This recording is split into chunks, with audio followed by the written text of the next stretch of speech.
Hello viewers, कैसे हो आप? बहुत बढ़िया, बहुत अच्छे। तैयारी कैसी चल रही है? तैयारी पे ध्यान दो। क्लास 12th का एग्जामिनी हो बाबू, अच्छे से तैयारी करो। इधर उधर की दुनिया में अपने को अब इंडल्ज मत करो। एक बार मौका मिलता है कैरियर बनाने का, उसके बाद होल लाइफ पूरी मस्ती है। तो बच्चों, आज हमारा क्लास 12th के लिए उस्मानी सर चैनल में लेके आया गया है कॉम्बिनेशन ऑफ रेजिस्टर्स, यानी प्रतिरोधकों का संयोजन। यानी हम लोग कैपेसिटर्स को जैसे जोड़ा था क्लास 12th में आपका इलेक्ट्रोस्टैटिक्स यूनिट में, इसी तरह से हम लोग रेजिस्टर्स को भी जोड़ेंगे। सवाल यह है कि वहाँ पे हम लोगों ने डिस्कस करा था कि हमें कैपेसिटर्स को जोड़ने की नौबत क्यों आती है। इसी तरह से यहाँ भी ये बात शामिल है कि हमें रेजिस्टर्स को जोड़ने की ज़रूरत नौबत क्यों आती है। बच्चों, जब हम किसी सर्किट पे काम करते हैं, कोई सर्किट हमें डिज़ाइन करना होता है, तो अब उस सर्किट के हिसाब से हमें जो रिक्वायर्ड रेजिस्टेंस चाहिए, कभी कभी वो हमारे पास अवेलेबल नहीं होता है। तो उसके लिए कुछ रेजिस्टर्स जो हमारे पास अवेलेबल है, मान लो हमारे पास 1 ओम या 2 ओम का रेजिस्टेंस की ज़रूरत है और वो रेजिस्टर हमारे पास नहीं है, बाकी और सब है। तो अब इतने ओम का रेजिस्टेंस हमें लेना है उसी में से, तो हम लोग टेक्निकली उन सारे जो हमारे पास अवेलेबल रेजिस्टर्स है उसको इस तरह से जोड़ते हैं, कंबाइन करते हैं कि सो दैट हमको रिजल्टेंट वैल्यू रिक्वायर्ड ओम का, यानी जितना हमको चाहिए उतने का मिल जाए। तो इसलिए रेजिस्टर्स को हम लोग कंबाइन करने की बात करते हैं। तो बेसिकली जब हम रेजिस्टर्स को कंबाइन करते हैं, हमारे पास अलग अलग 4 डिफरेंट मेथड्स होता है। एक को बोलते हैं सीरीज कॉम्बिनेशन, श्रेणी संयोजन, पैरेलल कॉम्बिनेशन यानी समानांतर संयोजन, और मिक्स्ड कॉम्बिनेशन यानी मिश्रित संयोजन, और कॉम्प्लेक्स कॉम्बिनेशन यानी जटिल संयोजन। तो हमारे पास ये 4 संयोजन है। लेकिन बच्चों, आपका सिलेबस जो डिज़ाइन है वो ये 2 पर है, यानी सीरीज कॉम्बिनेशन पे है और पैरेलल कॉम्बिनेशन पे है। तो ये हुआ हमारा रेजिस्टर्स को जोड़ने वाली बात। अब जब हम मोर देन 1 रेजिस्टर्स को जोड़ते हैं, जोड़ने के बाद जो एक रिजल्टेंट वैल्यू मिलता है, तो वो रिजल्टेंट वैल्यू के बराबर अगर हमें वो रेजिस्टेंस मिल जाए उतने वैल्यू के बराबर, तो हमें रेजिस्टर्स को जोड़ने की नौबत ही ना आए। अब हमारे पास वो नहीं रहता, तभी तो हम रेजिस्टर्स को जोड़ते हैं। तो कहा जाता है कि अगर मोर देन 1 रेजिस्टर्स को आप कंबाइन करके रिक्वायर्ड रेजिस्टेंस अगर आप प्राप्त करते हो, और ये मान के चलो कि उतने रेजिस्टेंस का अगर हमारे पास रेजिस्टेंस होता, तो वह रेजिस्टेंस वाला रेजिस्टर को हम लोग बोलते हैं इक्विवेलेंट रेजिस्टर। इक्विवेलेंट रेजिस्टर्स यानी ये कॉम्बिनेशन करने के बाद हमारे पास जो रिजल्टेंट वैल्यू होगा, उस वैल्यू के बराबर अगर हमारे पास कोई सिंगल रेजिस्टर होता उतना ही वैल्यू का, तो उस दैट वेरी सिंगल रेजिस्टेंस वाले रजिस्टर का नाम हो जाएगा इक्विवेलेंट रजिस्टर। तो बच्चों कहता है a single resistor whose resistance is equal to the resultant resistance of the number of resistors in combination is called equivalent resistance. यानी हम जब बहुत सारे रजिस्टर्स को कंबाइन करते हैं, नंबर ऑफ रजिस्टर्स को जब हम कंबाइन करते हैं और उसके बाद या उससे हमें जो एक रेजिस्टेंस मिलता है, उससे जो हमें एक प्रतिरोध मिलता है, उस प्रतिरोध वाले सिंगल रजिस्टर का नाम है इक्विवेलेंट रजिस्टर। Let's proceed. अब हम लोग आगे चलते हैं। अब पहले हम लोग देखते हैं सीरीज कॉम्बिनेशन। यानी सीरीज कॉम्बिनेशन में क्या करते हैं हम लोग, तो इसमें एक रेजिस्टर का एक एंड दूसरे रेजिस्टर के एक एंड से कनेक्ट करके चलते हैं। in this combination the component resistors are connected one after the other, यानी इसमें जो हमारा कंपोनेंट रेजिस्टर्स होता है वन बाई वन, एक के बाद एक हम लोग कनेक्ट करके चले जाते हैं। इसको हम लोग सीरीज कॉम्बिनेशन कहते हैं। जैसे मान लिया हमारे पास 3 रेजिस्टर है जिसका रेजिस्टेंस है R1, R2 and R3। This is R1, R2 और ये R3। इन तीनों रेजिस्टर्स को हम एक एक्सटर्नल सर्किट से कनेक्ट करते हैं। दिस इज एक्सटर्नल सर्किट, हमने इसको कनेक्ट करा, पॉजिटिव टर्मिनल, नेगेटिव टर्मिनल।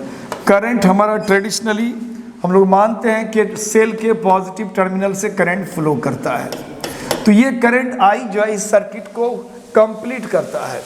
यहाँ पे रेजिस्टेंस हमारा R1 है, यहाँ R2 है, R3 है, और इसको क्रॉस करने में जो वर्क करना पड़ता है उसको वोल्टेज कहते हैं, पोटेंशियल डिफरेंस कहते हैं। इसको V1 मान लिया, इसको V2 मान लिया और इसको V3 मान लिया।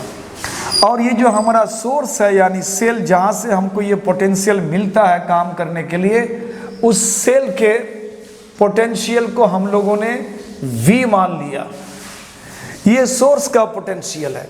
तो अब ये जो हमारा ये वर्क होता है इन जगहों में जहाँ जहाँ करंट के फ्लो में बाधा हो, और उस बाधा को दूर करने का काम हमारा ये सेल करता है। यानी ये वर्क करता है to pass through the current through a resistor.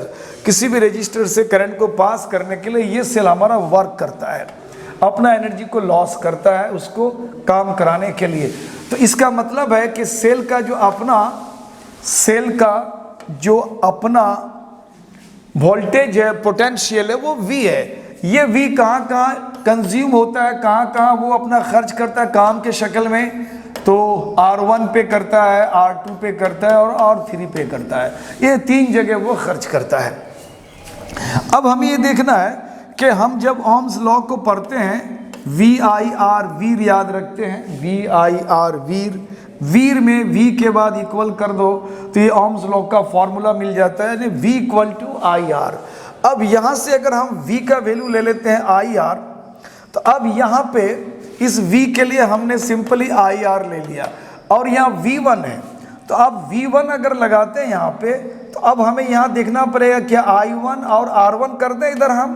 तो यहाँ आपको लॉजिकली समझना पड़ेगा बच्चों कि ये तो R1 तो बिल्कुल सही है, क्योंकि यहाँ पे हमारा रेजिस्टेंस R1 है, वो सही है, बट सर्किट में हमारा करंट I फ्लो करता है। तो हम यहाँ I1 नहीं कह सकते हैं, क्योंकि यही I करंट इसको क्रॉस करेगा, यही I करंट हमारा आगे भी क्रॉस करेगा, ये I करंट जो हमारा आगे भी क्रॉस करेगा। तीनों रेजिस्टर को ये I करंट क्रॉस करता है। तो इसलिए अलग अलग यहाँ पे I1, I2, I3 हम नहीं ले सकते हैं। Throughout the whole circuit हमारा करंट वही चल रहा है, I चल रहा है। तो इसका मतलब है कि अगर हम V1 की बात करते हैं तो लॉजिकली हमें समझना पड़ेगा क्या देना चाहिए। तो हमें क्या देना है, IR1 देंगे। इसी तरह से ये हो जाएगा IR2 एंड IR3 हो जाएगा। अब ऑब्वियसली अगर इस रिलेशन को देखा जाए तो बहुत साइड I जो है कैंसिल हो जाता है। तो ये R = हो गया हमारा, R = हो गया R1 + R2 + R3। हमने यहाँ 3 रेजिस्टर्स को कंबाइन किया सीरीज में, तो रिजल्टेंट वैल्यू हमारा इतना आ रहा है। और अगर हमारे पास मोर देन 3, 10, 20, 50, 100 कुछ भी हो सकता है, तो हम लोग लिखते हैं 4n resistors. 4 number of resistors n ले लिया, 4n रेजिस्टर्स कितना हो जाएगा, रिजल्टेंट वैल्यू हो जाएगा R1 + R2 + R3 + R4 + R5, इसी तरह से अप टू Rn। तो ये n रेजिस्टर्स के लिए हमारा वैल्यू आ गया, यानी ये हमारा रिजल्टेंट रेजिस्टर्स का होगा। तो ये हमारा सीरीज कॉम्बिनेशन में ये वैल्यू आया। अब इसमें थोड़ी सी कुछ जानकारी की चीज़ है, उसको हम लोग देख लेते हैं। जानकारी की चीज़ क्या है बच्चों, तो इसमें पहली जानकारी जो आपको मिलने जा रहा है वो है कुछ इस तरह से, नॉटी बेनी में इसको NB कहते हैं। जो कोई इंपॉर्टेंट चीज़ आता है बच्चों तो उसको NB में रखा जाता है। NB का ये लेटिन एक्चुअली इस्तेमाल होता है नॉटी बेनी, इंग्लिश में होता है अटेंशन प्लीज। आप इसको गौर करें, ध्यान दें।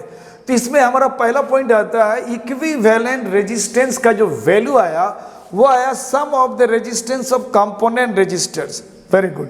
यहाँ पे हमारे पास शुरू में हमने 3 रजिस्टर लिया था बच्चों, हमारे पास 3 रजिस्टर था जिनका resistance respectively R1, R2, R3 था। This is R1, this is R2 and this is R3, और कनेक्ट करा था हमने किसी सर्किट से। वोल्टेज भी था V1, V2 एंड V3 था। ओके, तो यहाँ पे हम लोगों ने देखा कि जो वैल्यू आया था एक्चुअली वो V इक्वल टू क्या आया था हमारा, तो V1 plus V2 plus V3 हमने लिया था, और इसको हमने वीर फार्मूला से इसको हमने IR कहा, और इसको हमने IR1 कहा था, इसको IR2 कहा था, इसको IR3 कहा था। ओके, इससे पहले मैंने दिखाया इसको।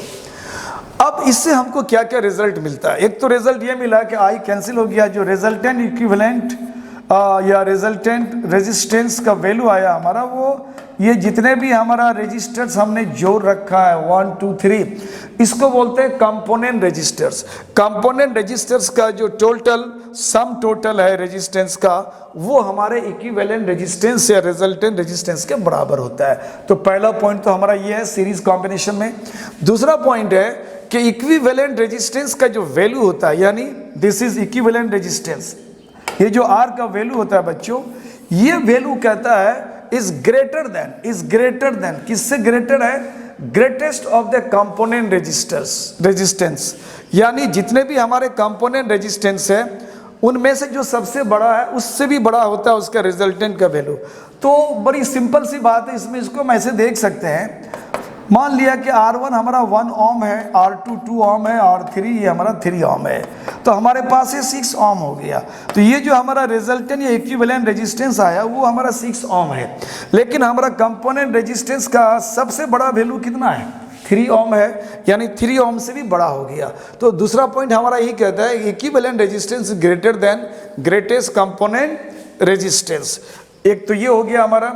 दूसरा कह रहा है, दूसरी बात इसमें है कि same amount of the current passes through the component resistors, यानी सर्किट चूंकि हमारा सीरीज में है तो जो करंट इस सर्किट में फ्लो करता है तो वही करंट पूरे सर्किट को कवर करते हुए फिर वापस आता है। तो अगर हमने कहा कि I करंट इस सेल से इधर की तरफ वो अगर फ्लो करता है तो ऑब्वियसली ये तीनों रेजिस्टर्स को जो करंट फ्लो करेगा, पास करेगा, वो I ही पास करेगा। तो same amount of current passes through component resistors, ये कंपोनेंट रेजिस्टर्स कहलाता है, उससे same amount of current flow करता है। और चौथा पॉइंट है very important point, voltage of component resistor is directly proportional to the resistance, यानी हमारे पास यहाँ पे जो वोल्टेज है, इस बात को थोड़ा सा इंपॉर्टेंस देख करके, ध्यान देख करके इसको बच्चे इसको समझना है क्या कहना चाहता है। देखो यहाँ पे हमारे पास V1 का वैल्यू क्या है? IR1। उसी तरह से V2 अगर बोलेंगे IR2, V3 अगर बोलते हैं तो बोलते हैं IR3। अब हमारे पास इस तरह से रिजल्ट आया है। अब देखेंगे कि हमने जब इस रिजल्ट में ध्यान दिया तो उसमें कहा कि अगर हम वोल्टेज को चेंज करते हैं, वोल्टेज हमारा अगर चेंज हो रहा है तो रेजिस्टेंस भी उसका चेंज हो रहा है, बट ये जो I है करंट, ये चेंज नहीं हो रहा है। कोई भी रिलेशन में अगर कोई क्वांटिटीज वेरी करता है और कोई पर्टिकुलर क्वांटिटी वेरी नहीं करता है तो उसको हम लोग कांस्टेंट कहते हैं। तो इसका मतलब है ये हमारा जो I है यहाँ पे, इस रिलेशन में I हमारा काम करता है कांस्टेंट का। और रिलेशन में जब इक्वल हो और कांस्टेंट को हम रिमूव कर देंगे तो साइन ऑफ इक्वलिटी हमारा चेंज हो जाता है। यानी अब यहाँ अगर हम कांस्टेंट को आउट कर दें तो V1 हमारा प्रोपोर्शनल हो जाएगा R1 का, V2 प्रोपोर्शनल हो जाएगा R2 का। इसका मतलब है कि जो हमारा वोल्टेज है, किसका वोल्टेज है? कंपोनेंट रेजिस्टर्स का। ये जो हमारा वोल्टेजेस है जिसको पोटेंशियल डिफरेंस कहते हैं, from one end to other end of the resistor, resistor के एक सिरे से दूसरे सिरे के बीच में जो पोटेंशियल का डिफरेंस होता है उसको हम लोग पोटेंशियल डिफरेंस वोल्टेज भी कहते हैं। तो ये जो वोल्टेज है ये डायरेक्टली प्रोपोर्शनल किसका होता है? उसी रजिस्टर के रेजिस्टेंस का। तो यहाँ लिखा हुआ है voltage of component resistor, each and every resistors का जो अपना अपना वोल्टेज है वो डायरेक्टली प्रोपोर्शनल है वो अपने रेजिस्टेंस का। ये 4 बहुत ही इंपॉर्टेंट पॉइंट है बच्चों। स्पेशली ये जो पॉइंट्स होता है, ये पॉइंट्स आपको 12th एग्जाम का जो ऑब्जेक्टिव पोर्शन होता है उसमें अक्सर और बेशतर वो सेट होता है। और टेक्निकली एग्ज़ाम में जब तुम्हारा कोई नीट के एग्ज़ाम हो या फिर और कोई एग्ज़ाम हो कॉम्पिटिटिव, तो उसमें भी जनरली ये सेट किया जाता है। तो वेरी इंपॉर्टेंट पॉइंट, ये 4 पॉइंट पर आपको ध्यान देना है। अब हम लोग चलते हैं आगे। अगला है हमारा पैरेलल कॉम्बिनेशन, यानी पैरेलल कॉम्बिनेशन क्या है, तो पहले इसको हम लोग देख लेते हैं। What is parallel combination? Parallel combination of resistors, यानी रेजिस्टर्स का यहाँ पैरेलल कॉम्बिनेशन है। इस कॉम्बिनेशन में क्या होता है बच्चों, कह रहा है in this combination one end of the component resistor is connected to one point and that of the other end to the other point. इसमें कह रहा है कि किसी भी रेजिस्टर का एक सिरा एक पॉइंट से, दूसरा सिरा दूसरे पॉइंट से, उसी तरह से दूसरा रजिस्टर का एक एंड एक पॉइंट से, और दूसरा जो है दूसरे पॉइंट से, और ये थर्ड रजिस्टर। इसी तरह से यहाँ क्या क्या हो गया, हमारे पास कंपोनेंट रजिस्टर 3 हो गया, जिसका रेजिस्टेंस R1 है, R2 है और ये R3 है। ये 3 रजिस्टर हो गया। इन तीनों रजिस्टर्स का एक एंड एक पॉइंट से हमने कनेक्ट किया। मान लो पॉइंट ए हमारा, और दूसरा जो सिरा है, दूसरा एंड है हर एक कंपोनेंट रजिस्टर्स का, हमने एक दूसरे पॉइंट से कनेक्ट करा, वो पॉइंट हमने बी माना। अब इसको हम लोग एक एक्सटर्नल सर्किट से बच्चों कनेक्ट करते हैं। This is external circuit. अब ये एक्सटर्नल सर्किट से जब कनेक्ट करेंगे, जैसे इससे नॉर्मली हम लोग कहते हैं कि करंट आई फ्लो करता है, और ये जो एक्सटर्नल सर्किट का हमारा सोर्स है, सोर्स का बोले तो ये जो हमारा सेल है, बैटरी है, इसका वोल्टेज या पोटेंशियल डिफरेंस या ईएमएफ भी बोलते हैं हम लोग, वो वैल्यू हमारा V है।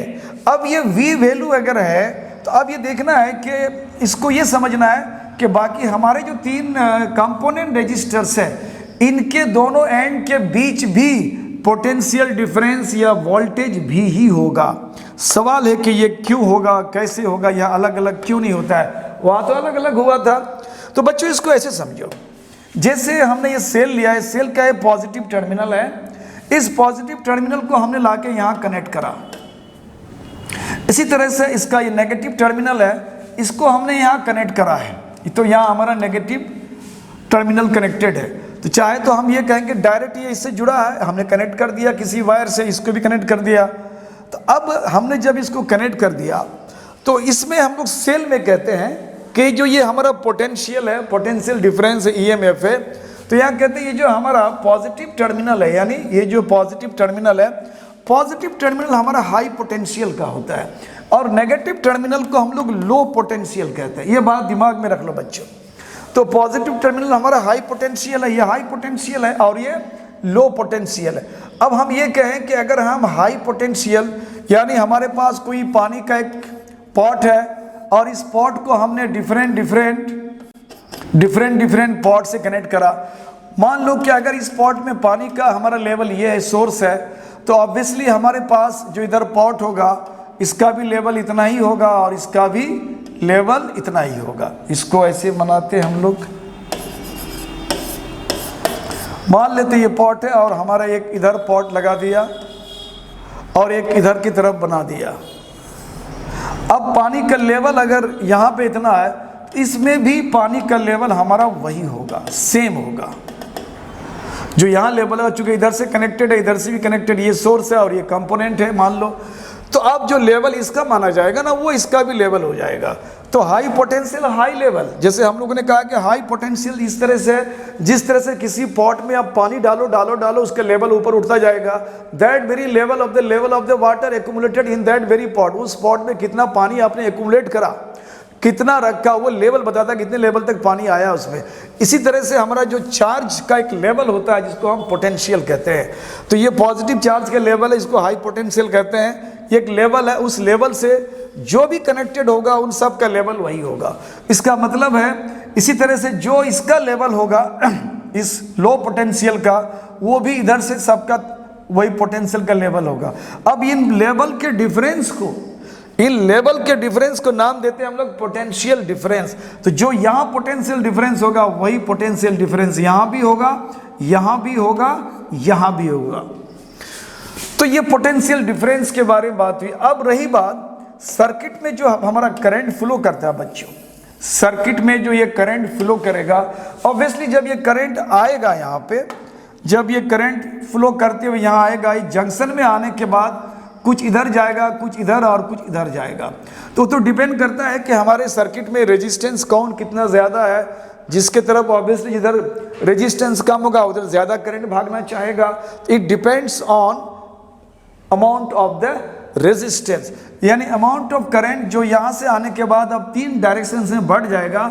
ये अलग अलग रेजिस्टेंस के हिसाब से अलग अलग अमाउंट में जाएगा। तो मान लिया जाए कि ये जो हमारा करंट इस डायरेक्शन में आ रहा है वो I1 है और ये I2 है, और इधर की तरफ I3 गया, ये I1 क्रॉस करके आ रहा है, इधर से I2 क्रॉस करके जा रहा है और इधर से I3 क्रॉस करके जा रहा है। फिर ये तीनों मिल करके यहाँ पे I का फॉर्मेशन करता है। तो अगर इस सर्किट को देखोगे बच्चों, तो इस सर्किट में आपको नजर आ रहा है कि ये जो हमारा करंट I है, इनफैक्ट ये 3 डायरेक्शंस में ये डिवाइड हो चुका है, I1 plus I2 plus I3। अब ये 3 डिफरेंट डायरेक्शंस में करंट फ्लो करता है। तो ये रिलेशन हमारा ये बताता है कि 3 अलग अलग दिशाओं में डायरेक्शंस में करंट हमारा बढ़ गया। ये किरचॉफ्स लॉ में आपको बताया जाएगा। किसी जंक्शंस में कोई इनकमिंग करंट होता है, उसके बाद अगर आउटगोइंग होता है तो इनकमिंग करंट का जो वैल्यू होता है वो सारे आउटगोइंग करंट के बराबर हो जाएगा। तो इनकमिंग करंट तो हमारा केवल I है और आउटगोइंग करंट हमारा यहाँ पे 3 है, I1, I2 एंड I3। तो ऑब्वियसली I इक्वल टू क्या हो जाएगा, I1 plus I2 plus I3। तो ये हमारा रिजल्ट आया। अब हमें इसको रेजिस्टेंस से जोड़ने की बात है, तो हम फॉर्मूला को याद रखेंगे, VIR, वीर में यहाँ पे क्या हमारा V इक्वल टू IR। चूंकि यहाँ I आया है तो हम इसको V अपॉन R कर देंगे, तो ये हो जाएगा हमारा I। अगर हम करंट की बात करें बच्चों, तो I इक्वल टू हो गया V upon R, V upon R, जिसको हम लोग वोल्टेज अपॉन रेजिस्टेंस कहते हैं, voltage upon resistance. Current equal to क्या हो गया, वोल्टेज अपॉन रेजिस्टेंस। चलो सिंपली यहाँ I लगा हुआ है तो हमने इसको कर दिया वोल्टेज अपॉन रेजिस्टेंस कर दिया। अब यहाँ I1 है, चलो ये I1 है, तो क्या हम यहाँ V1 R1 करेंगे? तो हमें देखना पड़ेगा सर्किट में हमने जो कनेक्ट करा है, तो तीनों जो हमारा रजिस्टर है उन रजिस्टर्स में हमारा V1 V2 V3 नहीं है, V1 V2 V3 नहीं है बच्चों, वहाँ पे सिंपली सबका V है। इसका मतलब है हम यहाँ V1 नहीं करेंगे, सिर्फ V करेंगे। हाँ, अब ये है कि R1 है यहाँ पे, R2 R3, तो ये R1 रहेगा। तो इसके लिए हम लिखेंगे V अपॉन R1, इसके लिए V अपॉन R2 और ये V अपॉन R3। तो ये हमारा एक रिलेशन इस्टेब्लिश हो गया, एक रिलेशन यहाँ बन गया। अब ऊपर से अगर V को हम कैंसिल करते हैं, क्योंकि सारे V ऊपर से कैंसिल हो जाता है बोथ साइड, तो सिंपली यहाँ हो जाएगा 1 upon R equal to 1 upon R1, 1 upon R2, 1 upon R3। ये 3 रजिस्टर्स हमने लिया, इतना हो गया। अगर इन 3 के जगह अगर हमारे पास नंबर ऑफ रजिस्टर्स बहुत सारे हो, 4n रजिस्टर्स, अगर हमारे पास रजिस्टर्स n हो जाए तो उसका रिजल्टेंट का वैल्यू हो जाएगा 1 upon R1, 1 upon R2, 1 upon R3, इस तरह से R4 और लास्ट में लिखेंगे 1 अपॉन Rn। तो n रजिस्टर्स के लिए हमारा रिजल्टेंट का वैल्यू इतना आ गया। तो अब इन रिलेशंस में एक हमारा कुछ ऑब्जेक्टिव पॉइंट छुपा रहता है बच्चों। तो ये ऑब्जेक्टिव पॉइंट्स को हम लोग देखने की कोशिश करें कि क्या क्या इससे रिलेटेड ऑब्जेक्टिव क्वेश्चन आपको बन सकता है, आपको फेस करना पड़ सकता है। तो बहुत सिंपल है, ज़्यादा कॉम्प्लिकेशन नहीं है, बहुत ही आसान और सिंपल है। सबसे पहले हमने दिया पॉइंट में reciprocal of the equivalent resistance is equal to sum of the reciprocal resistance of the component resistors। यहाँ कह रहा है कि कंपोनेंट रेजिस्टर्स का जो रेजिस्टेंस है, कंपोनेंट रेजिस्टर्स का जो रेजिस्टेंसेस है, इसको हम लोग चलो ये कलर देता हूँ मैं, या फिर ये कलर लो, ये कलर ले लेता हूँ। तो ये 1 अपॉन क्या था हमारा, R1 था, 1 अपॉन R2 था, 1 अपॉन R3 था। तो ये क्या था, R1 R2 R3 यानी कंपोनेंट रेजिस्टर्स जिसको आप जोड़ रहे हो कंपोनेंट रेजिस्टर्स का ये रेजिस्टेंस है। ये 1/R1 का मतलब रेसिप्रोकल है, तो रेजिस्टेंस के रेसिप्रोकल का सम, और ये किसका है तो कंपोनेंट का है। तो कंपोनेंट रेजिस्टर्स के रेजिस्टेंस के रेसिप्रोकल का जो सम है वो इक्विवेलेंट रेजिस्टेंस यानी R उसके रेसिप्रोकल के बराबर होता है। यानी हमने जो रिजल्ट निकाला बच्चों, उस रिजल्ट से जितनी सारी चीज़ें हैं पहला पॉइंट हमारा वही बताता है। अब दूसरा पॉइंट यहाँ पे बताता है हमारा कि इक्विवेलेंट रेजिस्टेंस का जो वैल्यू है ये लेस देन कह रहा है, less than, this is less than least component resistance. इस बात को समझना है। मान लो हमारे पास एक R1 रेजिस्टेंस 1 ओम है, R2 रेजिस्टेंस का वैल्यू मान लिया कुछ भी 2 ओम है, और R3 हमारा 3 ओम है। ये हमारा कंपोनेंट रेजिस्टर्स हो गया। कंपोनेंट रेजिस्टर्स का सबसे बड़ा रेजिस्टेंस 3 ओम है यानी ग्रेटेस्ट, और लीस्ट क्या है यहाँ पे 1 है। तो यह कह रहा है कि जो आप इक्विवेलेंट रेजिस्टेंस निकालोगे, फॉर्मूला से पहले हम लोग निकाल लेते हैं, उसके बाद विजुअली हम लोग इसका साक्षात प्रमाण दे देंगे। अब ये हो गया 1/1, 1/2, 1/3, एलसीएम में आ गया हमारा कितना 6। अब इसको मल्टीप्लाई करेंगे, 6 1 जा 6 प्लस 2 3 जा 6 3, और यहाँ हो जाएगा 3 2 जा यानी 2, तो ये कितना हो गया 11/6, 11/6। अब इस वैल्यू को थोड़ा सिंप्लीफाई करते हैं, 1/R हो गया इतना। अब अगर यहाँ R करेंगे, इन्हें रिवर्स कर देंगे तो यहाँ 6/11 हो जाएगा। अब यहाँ 11 से 6 को डिवाइड करते हैं तो डेसिमल 0 5 आ जाएगा, 5 आ जाएगा, और यहाँ आ गया कितना 5, और उसके बाद डेसिमल आ चुका है तो ये 5 हो जाएगा, 0 हो जाएगा, तो 0 हो जाएगा, यहाँ 4 कर देते हैं तो 44 हो जाएगा। चलते रहेगा इस तरह से। तो रफली हम लोगों ने क्या निकाल लिया, इक्विवेलेंट रेजिस्टेंस का वैल्यू कितना आया 0.54। सिंप्लीफाई कर लो, यहाँ पे हम लोगों ने 11 से 6 को डिवाइड करा, पॉइंट दिया 60 हो गया, 5 टाइम चला तो ये 55 हो गया, यहाँ 60 माइनस 55 5 हो जाएगा, डेसिमल आ चुका है 0 50 हो जाएगा 4। तो इसका मतलब है कि हमारा जो इक्विवेलेंट रेजिस्टेंस हुआ बच्चों, रिजल्टेंट का वैल्यू आया इन कंपोनेंट रेजिस्टर्स में से जो सबसे लीस्ट वैल्यू है यानी 1 से भी कम आया, चूंकि ये 1 इंटीग्रल वैल्यू और ये फ्रैक्शनल वैल्यू आ गया। तो अगला पॉइंट हमारा ये कहता है कि इक्विवेलेंट रेजिस्टेंस का वैल्यू होता है वो लेस देन जो कंपोनेंट रेजिस्टर्स में जो सबसे छोटा उससे भी छोटा होता है। उसके बाद आता है हमारा voltage of the component resistance is equal to the voltage of source. अभी हमने बताया उसको, हमने कहा कि अगर हमारे पास ये रजिस्टर है, हमारे पास अगर ये रजिस्टर है R1, उसके बाद है R2 और उसके बाद ये R3 है, R3 है। तो इन तीनों को हमने क्या करा है, एक सोर्स से कनेक्ट किया है जिसका पोटेंशियल यानी पॉजिटिव नेगेटिव टर्मिनल के बीच का जो पोटेंशियल डिफरेंस वो V है।